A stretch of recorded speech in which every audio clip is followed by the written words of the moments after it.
Hey everyone, welcome to episode 8 of Are We There Yet? Weird Science. I'm your host, Susan Ruth. I'm your host, Mara Adelman, and we are two humans who are going to have the real conversations, and we're raising all the questions that everybody has about where there really is when it comes to dating, relationships, and sex. Woohoo! Welcome to another episode. Welcome to another episode. They're flying by. Time flies when you're having fun.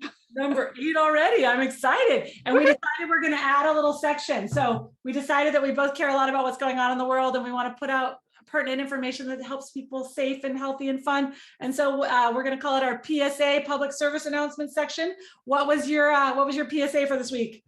I'm on the spot. I don't know. What did we talk about? What mine was? I know we talked about what yours was. What did I say? We're going to talk about how much you hate how much fentanyl is killing teenagers. That's right. My PSA is about Narcan. My PSA is about how it's important that fentanyl is killing people left and right, overdosing left and right, and that you should have a Narcan, or there's a generic as well. And I forget the name of it. What was it? Naltrexone. So Narcan or naltrexone, get it in your car, get one in your purse or your on your person, put one in your house next to your Band-Aids, because whomever you think is the person that might OD, guess what? It's your neighbor, it's your friends, it's your parents, certainly kids, grandparents. I mean, I don't think it cares anymore. The fentanyl is hitting people. And I personally here in Los Angeles County got a message from a couple of my doctor friends. They said, hey, could you get the word out on your social media? We're seeing a lot of fentanyl overdoses because a big import of ecstasy came in laced with fentanyl, and they're really concerned because all these teenagers and club kids and people that go dancing and do the ecstasy. I sound like 900 years old, but you know what I'm saying, that it's laced with fentanyl. Drugs, not us old people. Doing the drugs. It's the drugs of yesteryear are not the drugs of today, kids. So just be aware that that's an issue. But Narcan up the nose brings people back from the brink, and seconds. Super important. You just reminded me, so I wrote it down because mine had expired. I had one in my purse because I thought, as a medical provider, if I don't have Narcan and that's like the one thing that can literally save somebody, that's kind of stupid. So yes, that is a good PSA, because it's unfortunately, if they're putting it in pills, they want it's on the fentanyl, pot, pills. Yeah. I mean, heroin has already got its ups and downs, obviously, but with the fentanyl laced, I mean, technically, cocaine, you could probably put fentanyl in everything because it makes it more addictive. That's exactly what yes, that's why. So they're putting it in everything, and they are not chemists. So they don't know how much they're putting in there. So I just don't think they care. Yeah, they don't probably care because they're trying to make money. So you could take a Norco, which, recreationally people do, take a Vicodin, and all of a sudden you're dead. So yes, know what you're doing. Try not to do drugs. I sound like Nancy Reagan. Don't do drugs. Yeah, that worked out. Drugs. Make sure somebody has Narcan, even if it's just new pot. Any of it. Now, I don't know the answer to this. Is it over the counter? Can you just go get Narcan? And there's programs that distribute it, and I'm not aware of exactly what they're called. Maybe I'll write it down. You can put links in this down below where you will subscribe and like the show. There will be lists of every episode will have things you can click on, more information. So subscribe to Save a life. Save a life. Save a life. Okay, so yes, we'll put a link on there. I just looked at myself when I did that. That's so obnoxious. I was like, oh, do I look cute? You look adorable as always. It was actually interesting. I remember we had a provider meeting where we were all sitting around the table, and I said, everybody looked at me like I was crazy, but this was a year or so ago. I was like, how do we get Narcan as medical providers? Well, if you have a prescription for Narcan, it's because you're on opiates and we have a DEA license. And everybody looked at me like I was crazy. Like, well, we can't just have Narcan. I thought we should be carrying Narcan. We're medical providers. So I don't know if things have changed. I'll do some research and we'll put it in the links. My friend Ellen in Nashville, she interviewed a fireman, and at the end of the interview, she said, what's something that you want to let people know, something safety for their homes? And she thought for sure that he was going to say, oh, make sure you have batteries in your your smoke detectors, which is great. Or make sure you have carbon monoxide beeper things. What are those? Yep. Yeah. Also a good idea. But he said Narcan. Wow. Get Narcan. Because as firefighters, they're constantly going on people that have OD'd. Constantly. I know. It is not the same world we were living in. Mm. Speaking of which, my PSA is monkeypox, because once we think we're over one thing, and Susan, you were going to remind everybody that we sometimes are a little bit ahead, like as far as the news cycles go. Mm-hmm. Or behind. We might be ahead or behind. We have a time machine. We get in and we don't know where it's going to go. We're going to go back and forwards, but bottom line, sometimes we're taping a tiny bit ahead so that life doesn't get in the way of things. And so by Microsoft. Oh, I like that. She knows things I don't. I'm going to look at my. That was from the past. I know that was the past. Thank you. That was the past. So bottom line, sometimes the things that we're going to say as far as news things are going to change by the time you listen to this, but we just want to get the information out. Yeah. Monkeypox, everybody's I've had people asking me about it. It is not the same as COVID. It's not airborne. It's not going to spread as fast. There's vaccines for it. It's a family of the smallpox and the chickenpox. And the main reason I'm bringing it, and it's already endemic in places like Africa. It's in rats in Africa. They should be calling it rat, not monkey. Once again, they're going to call it a monkey disease, and they're going to call it an African black disease, and they're going to call it a disease, because this is what we do. My heart was broken. I heard this article and it was like, oh, it's another gay disease. Because what happened is a bunch of raves were going on in Spain, and there was a bunch of queer parties and raves, and people got exposed to this. So now they're going to call it a gay thing. Not true. It is spread by close contact, which is sweat and body and bed sheets and maybe probably sex, but it is not an STD. Any of us could get it if we went to a rave and got sweaty and did some dancing and maybe had some chemicals in our system and didn't notice that somebody had these weird little pox on their bodies. Yeah. And it reminded me, I did go to a rave once, and I know I wouldn't do it now, but looking back, it was fun. And big fun. Substances, and I may or may not have had sex afterwards. I was a bad girl in my other lifetime. So bottom line, it's not a gay disease. A lot of it came out because public health was blasting out a bunch of stuff for Pride Month, and it made people, because they wanted people to be aware and be careful. Yeah. Then people made bad assumptions, just like they did with HIV, because HIV was also not a gay disease. Thank you very much. So that's my PSA. Keep an eye out for weird rashes on people. But just like everything, it's about risk stratification, you know? Yeah, for sure. When I had shingles at 14, because I was under a lot of stress, and I gave my friend's sister chickenpox because she had never, because when you have shingles, you can give people chickenpox who have not had it. Yes. Except for it was good she got it, because you don't want to be old and get chickenpox, or you get and you don't want to be old and get shingles either. Shingles is awful. It is, and it happens to a lot of old people. Well, let's get into the episode, Weird Science. Okay, so anyway, that's our PSAs. I hope we didn't bore anybody, but that's what's happening in the world that we care about. Our science today is just talking about hormones. And so I think of it as like almost like the 7 dwarfs. Our hormones control our whole body. There's the sleepy one, prolactin. There's the serotonin, happy hormone. There's the dopamine, excited, feel-good hormone, oxytocin, bonding hormone. They control everything we do, especially when it comes to dating, relationships, and sex. And so having an understanding of them, I have already understood them, but I still totally forgot last time I had all these hormones coursing through me. And then you forget to act like a human freaking being. So we want to educate people a little bit. So Dr. Helen Fisher, she's my favorite. She is she's got a PhD. She's an anthropologist. She works for Match.com and the Kinsey Institute.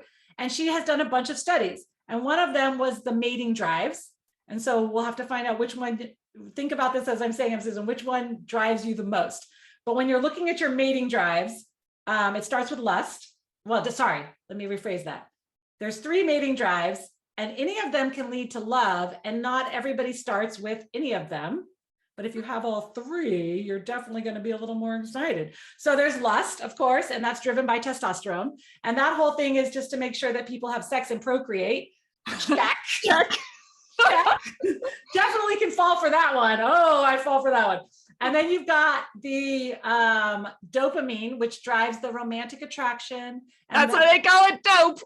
Dope, because you are on dope and you are attracted. That one is like the bonding, get together. Again, all of these are meant to make us procreate, mind you. These things are been there for years. And then you've got the oxytocin, which is the bonding attachment, stay together so you can raise that child long enough together. Personally, I look at them as from a sex view because I like them all. I have them all. Lust, testosterone, but I'm driven by one. Which one drives you the most? Probably lust. Testosterone. Probably. I'm the person that when I meet someone, I think, I wonder what they're like in bed. It's terrible. Instantly. I wonder if they're fun. Oh, that's cute. Whether or not, it doesn't even, I don't have to be attracted to them even. It's just something that crosses my mind. I don't know why. I think maybe my testosterone is waning as I get older. Women have testosterone too. But Sure. Again, getting closer to my 50s, I think things are waning a little bit because most of my life, I think testosterone drove me because I was just like, oh, you're hot. Oh, yeah. If the third one is about bonding forever juice, then I don't think that that's my primary thing. When I see somebody forever necessarily, it's that bonding oxytocin thing. It doesn't have to necessarily mean forever. Okay, so I'll give you. I'm gonna tell my first. I don't call it a joke. There was a skit that totally spoke to this, and I did not write it down, so I can't remember to give them credit because it was freaking hilarious. So I am driven by oxytocin 100% now. And that spikes after sex. It spikes with orgasms. that's the bonding one. Oh yeah, cuddling. I can sometimes feel it when I'm cuddling with my dogs. It's that oxytocin. So when I have sex with somebody, again, I'm not gonna have sex with somebody unless I already like you. And if I like you and we have sex, now I'm gonna extra like you. So I'm gonna remind myself next time to slow it down. But the skit made it perfectly hilarious. Girl sitting in a doctor's office and the doctor says, oh, you caught something. And she goes, oh no, I have an STD. What kind of STD do I have? And he goes, oh, no, you caught feelings. You caught feelings? And then he hands her a pamphlet. And I think one was like, make sure you're using condoms, make sure you're having sex with more than one partner. And I think you could speak to this after. And make sure that you're not getting too enmeshed with this person. That's the doctor. And then she goes, oh my God, do I have to tell my male partner? And he gets totally sexist. And he goes, oh no, they don't catch those things after sex. You don't have to worry about it. But is that true that men? Scientifically, women have higher, now again, generalizing, not everybody, higher levels of oxytocin after sex, especially with an orgasm, especially without a condom. Because we're like, good job, you made me come. Thank you, I have oxytocin. And for men, their testosterone blunts their oxytocin. So they have a little bit of that. They don't have as much. So it's because they're supposed to hit it and go. Hit it and get back to the wilderness and go. They gotta go do it again somewhere with some other. After they hunt buffalo, they have to go procreate some more. So much of this is really truly scientifically based.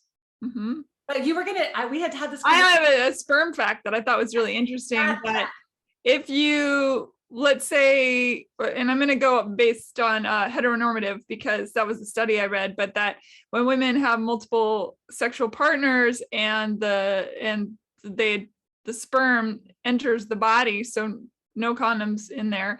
So if she has a regular sexual partner, the sperm sets up this little, this is my vagina and uterus and stuff, right? And then if another sperm comes in, a foreigner, maybe she goes and has a fling, that the sperm that's set up camp will fight it off and kill the invading sperm. I thought, wow, that's really fascinating.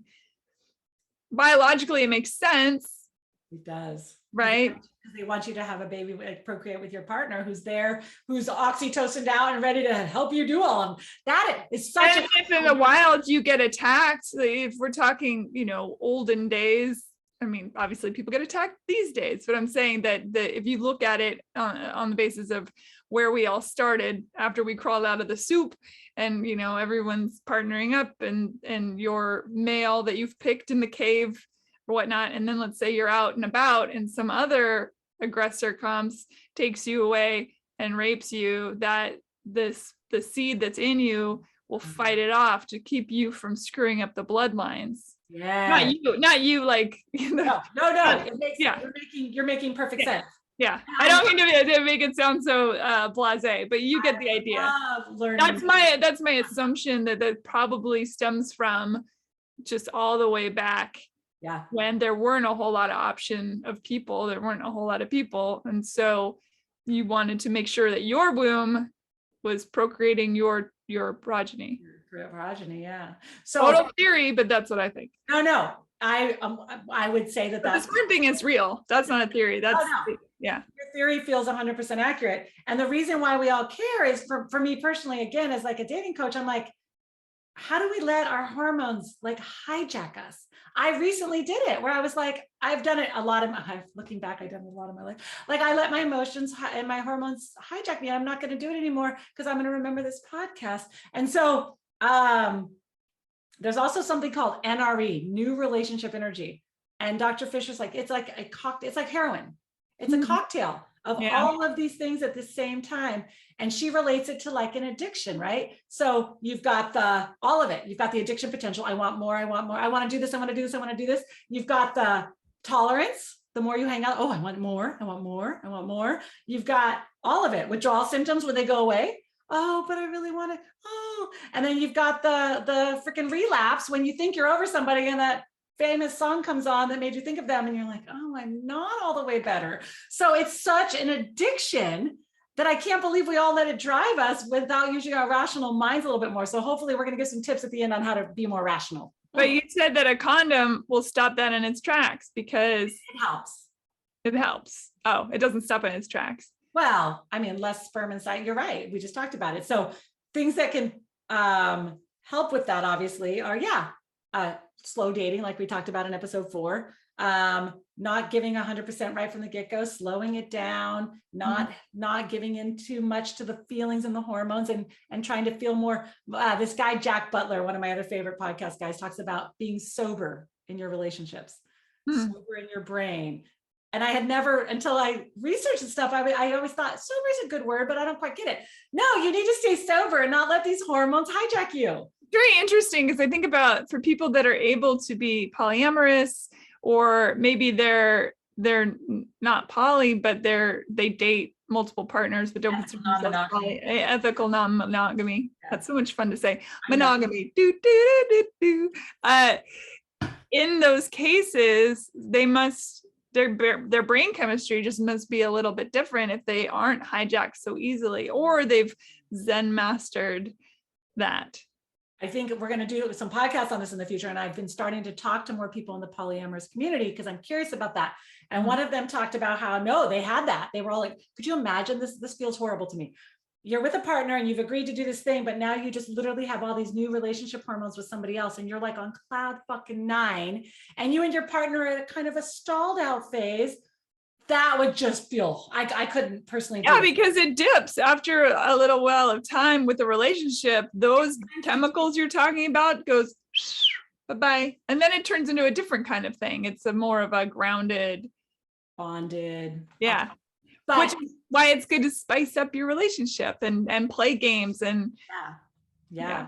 I think they say it's 6 months to 2 years and that dips off anyway. So, but it would just feel, for me personally, feel pretty horrible to be dipping down and watching my partner dip up.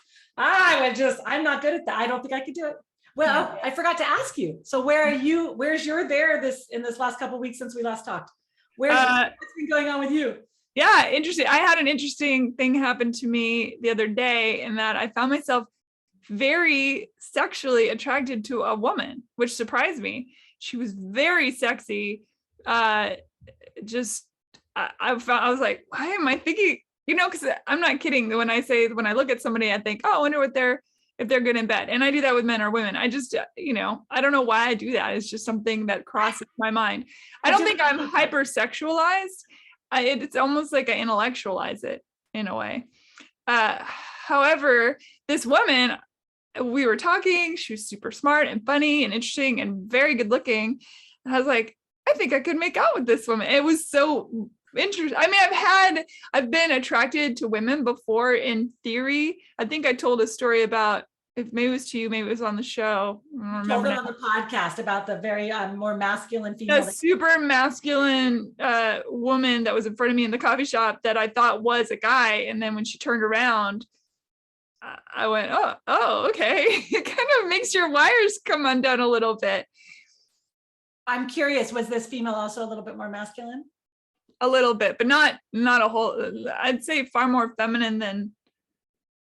Yeah. But it was surprising because of how far I could sort of take the idea of it in my mind instead of just a passing, like, oh, I mean, I've always been like, oh, that woman's attractive, or oh, that man's attractive, or, you know, whatever. I'm good at spotting sexy, sexual energy and all that. There was just something about this person. I go back to, it's going to be really fun to watch your journey through this whole thing. That's like, that was interesting. It's so boring in comparison. But on the Kinsey thing that we talked about a couple episodes in the beginning, I think ago, we talked about, oh, when you, like, for example, when you masturbate or when you fantasize, do you think primarily of men or women? And I think primarily I think of men, sometimes many men, but women sometimes too. So, and so on the scale, yeah, it's an interesting thing to learn about yourself as I get older. And I mean, I love men. I do. I love the way they smell. I love this little part right here. Oh, you know, I love their hands. I love that little inguinal canal part. Woof, baby. All the above. Yes. Yeah. But if, I know it's a cliche to say, like, oh, if an Angelina Jolie or an Amber Rose was like, what are you doing? I'd be like, oh my goodness.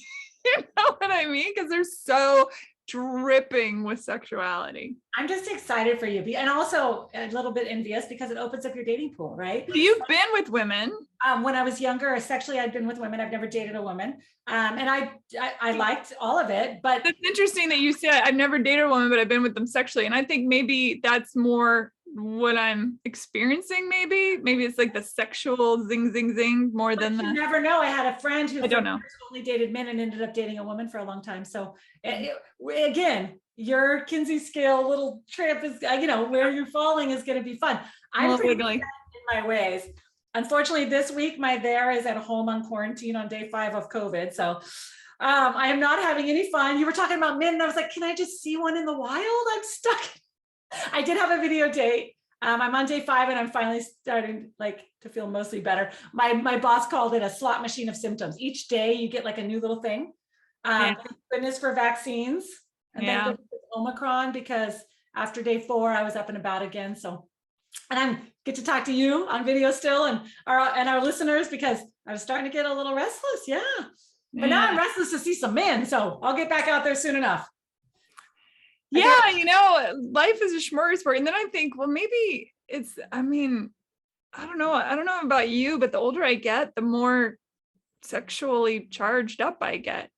I know it's supposed to go the other way, but with me, it seems to be going up.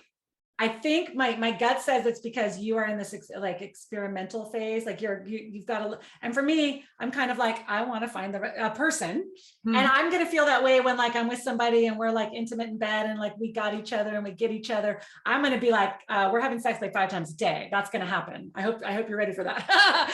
But for me, it's different. And don't get me wrong. I went out and did some karaoke and flirted with this cute boy, and I can do that, but that's not where I'm at. You're in an exciting phase. I don't know where I am. That's the beauty of it. I have no idea. I'm just driving down the road and, you know, who knows where it's going to lead. We can ask people to put bets in. Like, is it episode 100 when we're like, yes, we pinned it down.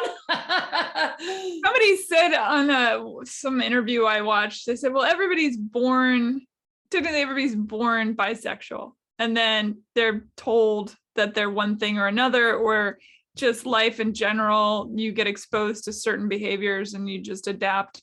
And I thought that was really interesting because it made sense. I do think that it is, as we talked about in one of the other episodes, that our feminine and masculine energy, when it starts to become harmonized, which I feel like mine is getting more and more harmonized, that maybe that's why.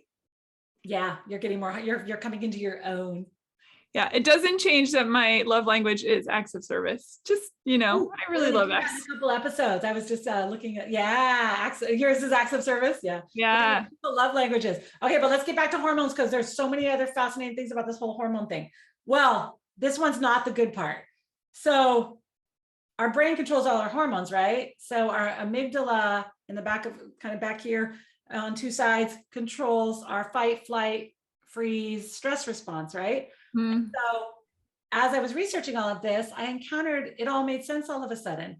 As people have too much stress in their lives, the amygdala actually grows and then blocks out the frontal cortex a little bit, which is memory and emotional control, and then messes with the hippocampus, which also controls the good parts. So all of a sudden your actual brain size has changed. That was crazy to me. And then it all made sense to me actually, because I've had a couple of years of a lot of stress and I'm still dealing with the COVID and the medical provider and sick family members. And all of a sudden I was like, oh my God, my amygdala is enlarged. If a noise goes off, I jump and I literally can feel cortisol hitting my belly. And then I realized it's making me more negative than I'd like to be. So I apologize to you, Susan, if you've experienced any of the negativity. So I'm working on fixing it. You can fix it with mindfulness and yoga and kind of making sure that your brain fixes. You're so cute. I know. I got a new haircut and I'm like, oh, I hate it. Sorry. Keep going. I love it. You just have to push your bangs so we can see your beautiful eyeballs. You're gorgeous, darling. I just think it's fascinating to me that it dawned on me that most of the planet right now is running around like that. Yeah, for sure. Not able to think clearly, too much stress hormones. And then unfortunately, that all leads back to a bad, bad sex life, bad stress responses. Well, if you have PTSD, if your stress response is through the roof, then even physical touch of any kind can send you flying out of your skin. Or noises. For me, it's the noises, beeps, people's phones going off, my dog's noises get me too. Yeah, I don't do well with that. So I'm going to personally work on, the reason I take that back to that is if we're already all running like that, we need to protect our brains. And the worst thing to do is to jump into some kind of relationship or any kind of relationship and go based on all these hormones without putting any thought process into like, how is this going to affect me if it doesn't go well? Because all those cocktails that feel so great feel equally as bad when it's not working. When you're coming down. It's like coming down off of heroin and you're like, well, this sucks. So again, protect your brain piece. How are you supposed to do that? Don't get yourself into unhealthy relationships. Okay, though that makes sense. Sure. But friends or dating. But when the chemistry is vibing, slow it down. I again, did I say I was good at it? I am not good at it. I'm just saying like what we should do. And hopefully young listeners, we're going to have a bunch of young listeners, like it's okay to slow it down. And to date, and we talked about it before, the mantra dating from my favorite podcast lady, date multiple people, be friends with people. Don't add in that we're going to be together thing. Although I would argue that slowing it way down actually creates a more loving, and you start to fall more for the person. I think it's tricky. It's a tight wire act for sure. I don't have all the answers on this one because I would say that I give myself like a D- in this category, but I'm going to try to do better next time because I got to protect my little amygdala, man. She's not happy with me. Yeah. And if they start doing like the attachment style, we've talked about that in previous episodes. If we talked a little bit about love languages in previous episodes, and we'll talk about it more later on. But I mean, if all those start to align, oh boy. Oh no, that's the problem. If all those three things, the testosterone and the dopamine and the oxytocin align for me, my brain goes out the window. But you're going to remind me next time how to keep it where it belongs. And the other problem, this is the other problem. Most people are not, there's a term called intermittent reinforcement. This makes total sense now. So most people are not dating well. There's love bombing. Someday we'll have a video about all these terms. When you add the love bombing, the breadcrumbing, the ghosting. We've talked about it a little bit, but yeah. So essentially love bomb, give too much attention, and then you pull back and you get some breadcrumbing, and then you maybe ghost a little bit, and then you zombie and come back a little bit. So they've actually done studies on this. It's called intermittent reinforcement. It actually amps up all those fucking chemicals. So if you're in something that isn't feeling quite healthy, but you're getting a little more amped up, back out, because the problem is now the chemicals are in charge. They did a study on a bunch of rats. They gave them a lever, food came out. If it was there all the time, sometimes they'd press it, they knew what to expect. Then they started doing it intermittently. They'd press the lever, but you only get it sometimes. The rats literally quit eating, quit grooming, and a bunch of them died because all they cared about, it was like cocaine. But maybe.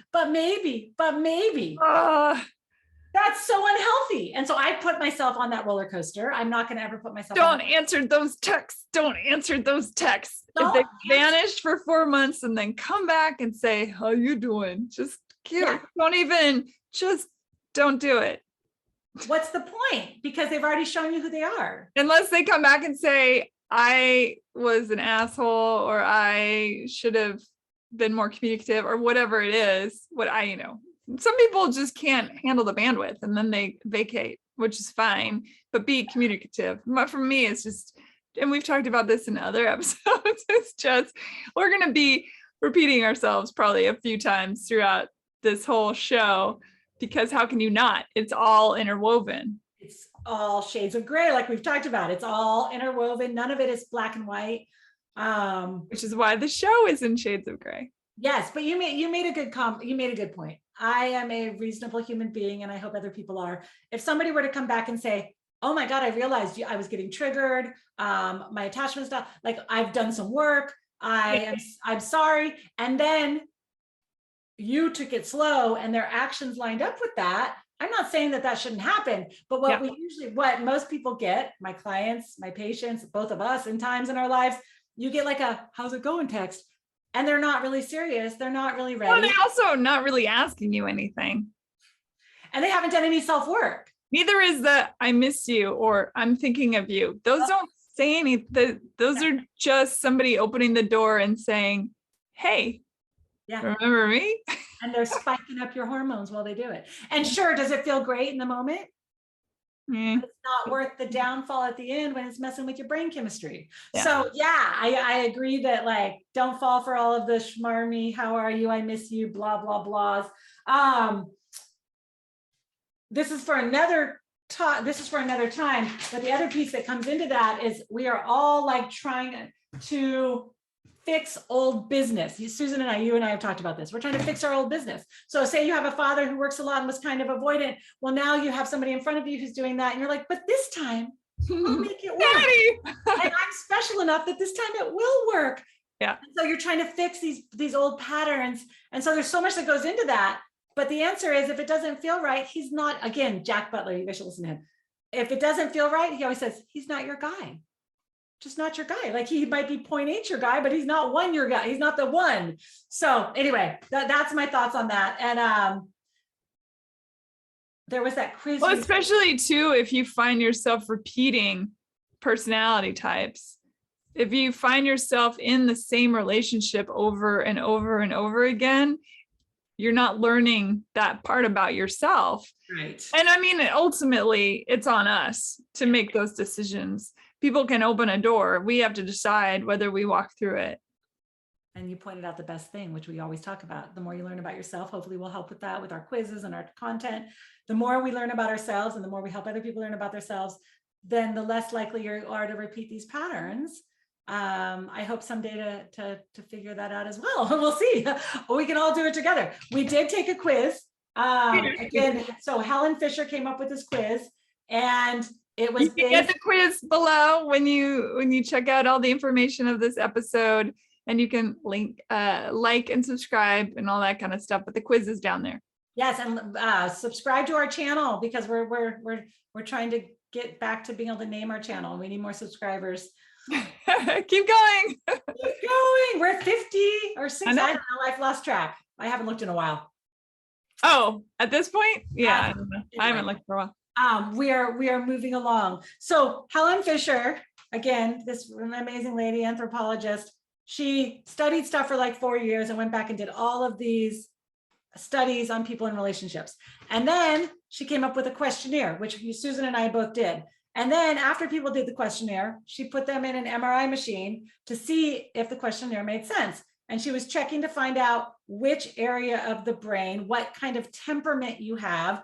Are you more driven by dopamine, which would make you an explorer, more driven by serotonin, which would make you a builder, testosterone, director, or estrogen and oxytocin, a negotiator? And then she would put you in the MRI machine and see those areas where those chemicals are actually light up and kind of correlate.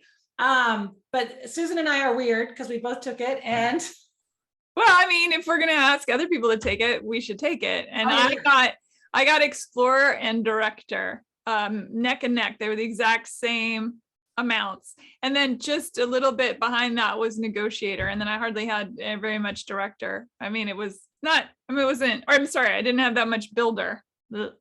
So I was explorer, director, so negotiator, your serotonin and estrogen, but builder not so much. So that's testosterone, right? The builder is testosterone. Wait, which one? Bottom line, here's the other problem. It's a cool study and it's a cool quiz. And then she has a bunch more stuff on her website that kind of teaches you what to do with it. I'm still a little confused because all of mine were kind of even. I'm going to go back and do some more research. Like, okay, but what does that teach me about? Yeah, what does it mean? How my hormones now drive my decisions. So which one is negotiator, explorer? Negotiator is estrogen and oxytocin. So that's the high. Explorer is serotonin. But again, it feels like we get into the weeds on it. Bottom line, if you go. Oh, I'm sorry. I did it again. I'm director. I can't, shit. Listen, I'm not good at this. I am explorer, director. What are those two? The explorer is serotonin and the director is estrogen and oxytocin. Oh, I did say it right. But it's okay. Bottom line, you're driven by different hormones than me, as is most of the planet, right? Like Sure. We're driven by different hormones. I'm going to do some more deep diving into her website. So if you take the quiz now to figure out like, how does the hormones that drive me help me learn how to control some of that NRE, new relationship energy, because I want to control it a little more. But I read the results and I was like, I don't know if this sounds like me. I don't know. And again, I got 69 and 69 on builder and explorer and 67 on negotiator. And then the builder, I got 42, tiny bit on that one. Well, not Why tiny. don't we do this? Why don't we ask anybody who takes the quiz, make some comments in YouTube if you get like a more set pattern, because both Susan and I got kind of a little bit more patterned, which I think it's the same thing. She even said on her website, it's shades of gray. It's not going to be one or the other, but I was all of them and you were mostly two. So anyway, everybody go take a look at that and see if you can figure out which hormones drive you the most. Let's talk about and see if it's what you thought it would be. Yeah, mine weren't necessarily. Mine obviously aren't, because I thought for sure it was testosterone. But I thought for sure I was only oxytocin based on what happens to me after I have sex. So yeah, see, I don't necessarily get all dewy-eyed after sex. So, but then again, I use condoms also. So maybe that's why. Until I'm in a relationship where I know that person. But yes. Yeah. I think that definitely helps. So that was on so let's figure out ways that we can help people not get all dewy-eyed, because no offense, I mean, it's pretty when you get all dewy-eyed, but it doesn't do us any good. So condoms, hilarious. Slow dating,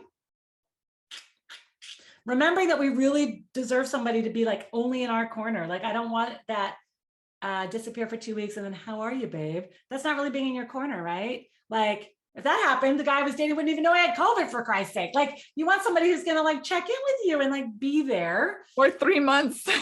Oh, that's happened. Yeah, no. And I think you've had a longer one at one point. I know. But that's also unfair of me, because there wasn't even there was a relationship that was a friendship. There wasn't, do you know what I mean? So I can't really expect somebody to be something or. Yeah, true that. Like it's all shades of gray. It's very hard to. But also, like, even with my friends, I expect a certain level of decorum in certain things, right? It's the confusion. It's when people are giving you a whole lot of attention and then pull it all back and say, just kidding. It's the Intermittent reinforcement tactic. I Yeah. don't think everybody does it on purpose. I think they have busy lives and they've got their own issues going on. But Nobody- don't let people intermittent reinforce you. It's not fair. So what other ways can we think of? Let's see. Oh, in the beginning, just don't give so much. Don't share so much. That's a big one. Oversharing is a big one. Sharing. Also, can I just say one thing too? Over texting. Don't tell your whole life story, especially if you've already established that you're gonna connect, like go to coffee or something or a date, because it leaves little to the imagination for when you get together. You want to discover somebody in real time. And if you already have their whole life story on a text stream, the day before you go to coffee, then what? Bingo. I actually, when I was reading all of this, that's a great way to completely kill it. So if you want some mystery. Too much mystery, too much intermittent reinforcement where there's not enough going on drives you crazy. No mystery, and you could care less if you ever make it to that coffee date. Also, it's tricky too, because you want to know that it's not a serial killer you're about to have dinner with or drinks with. And we talked about that in a previous episode. You want to kind of check in that the person exists, but don't do such a deep dive that you know everything about them. And when they say, "Oh, I went deep sea fishing last year," you go, "Oh, really?" You've already looked at their Facebook page. Yeah. You're supposed to slightly stalk people to make sure they're real. Yeah. Just that they're real, and maybe you have some mutual friends that you can. Not a serial killer. Yeah. Let's see what else I came up with. Let's see. So we had, slow dating. Don't give too much. Don't let the hormones take over, man. Understand it. I think it's pretty basic. Pretty basic. Don't let the hormones take over. The hormone monster. The hormone monster. It's the addiction cycle. I guess that's true too. If you're already somebody who has a highly addictive personality, you probably. Oh, yeah. That's the other thing. I don't have an addictive personality, which is maybe why I don't get hopped up on that cycle as fast as other people. Yeah. I'm going to do some research on that because that makes me curious now. I would say if you have an addictive personality that you are more likely to. I have a medium-ish addictive personality. The only thing I've ever been truly addicted to were my menthol cigarettes, and man, do I still miss those. When I'm 90, I love that they were menthol. Oh my God, it's horrible. My mom, I don't know, our friends' family smoked them, and so we stole them. And of course, they taste better. They taste minty. I smoked on and off for many years. Thank God I quit. And I joke with my friends and my twin sister, when we're 90, one of my girlfriends who quit drinking can have a drink and I can have a menthol because we're going to be 90 on a porch swing and we can do whatever the hell we want. Amen. If you're smoking right now, please quit. Ugh, we got COVID lung and we don't need cigarette lung. Well, aside from all that, cigarettes are just dreadful for you. Bad for the planet. Anyway, off topic. I have slightly addictive personality, which is also probably why I get a little more hopped up. So yes, if you have an addictive personality and you're listening to this, pay extra attention, read some books. We're going to put some reading at the bottom down below. When you subscribe, you can see our kind of content. We're going to put some reading in there about hormone stuff so you can figure out how not to get hopped up.